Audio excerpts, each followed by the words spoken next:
C'est la fin des classes au cégep de Trois-Rivières. L'enseignante Sandra Rompré-Deschênes vient tout juste de terminer la correction des examens finaux.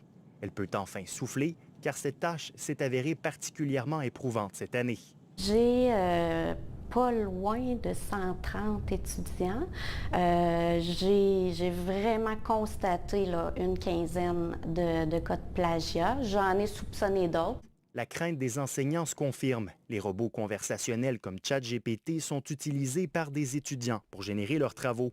Devant ce fléau, Sandra Rompré-Deschênes a développé sa propre méthode pour déceler la triche. Lorsqu'elle a un doute sur l'origine d'un texte, elle utilise ChatGPT, mais dans le sens inverse, pour savoir s'il en est le créateur. Il est en train de me créer une lettre de motivation pour être hygiéniste dentaire.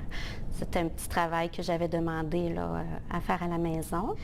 D'éduquer pour la santé bucco-dentaire. Ça, c'était quelque chose que j'avais retrouvé exactement dans les mêmes mots. Quand on voit notre pile de copies, là, puis on se rend compte qu'on passe autant de temps à la corriger qu'à faire des enquêtes, il y a quelque chose de plus possible là-dedans. La frustration des enseignants se fait sentir jusqu'à Montréal, dans les bureaux de Draft & Goal. L'outil a été utilisé près de 700 000 fois. La Jeune Pousse fait partie de ces entreprises qui développent des outils pour détecter l'origine des textes. Pour en faire l'essai, copions le texte de ce reportage. Résultat, la technologie conclut que l'intelligence artificielle est probablement en cause, ce qui n'est pas le cas.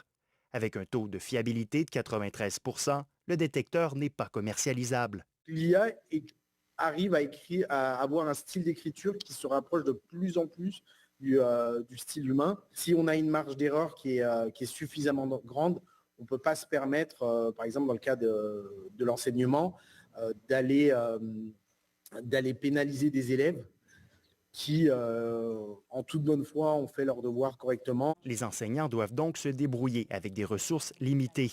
Une telle situation ouvre-t-elle la porte à de fausses accusations de plagiat? L'Association des étudiants du cégep de Trois-Rivières suivra la question de près. Il va falloir trouver une façon de pouvoir prouver que c'est vraiment le travail de l'étudiant et non le travail d'un ordinateur, de ChatGPT. Le département de littérature réunira ses membres la semaine prochaine pour aborder l'enjeu. En vue de la session à venir, Sandra Rompré-Deschênes a déjà sa petite idée afin de retrouver une paix d'esprit. Pour moi, c'est sûr, là, il n'y en a plus de travaux à la maison. Même le simple devoir là, va être fait en classe.